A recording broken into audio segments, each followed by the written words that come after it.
Jordan series. Ito ay ang tingnan natin ang lagi ng box.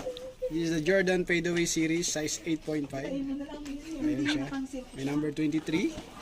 Dito, wala. Jordan logo lang dito. At dito sa likod ay merong mga tatak pa.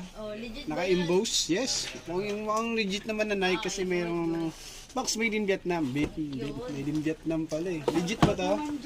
Ayan. So, buksan natin. Ito na yung laman ng box. Of course, puro number 23. Jordan. Ay, gago.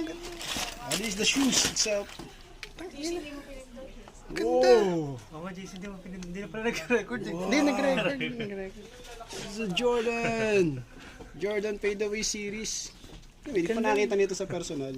Ngayon ito na. Ganda naman. So, mukhang legit naman siya. Ito may leather na part to, no? Leather. Yan.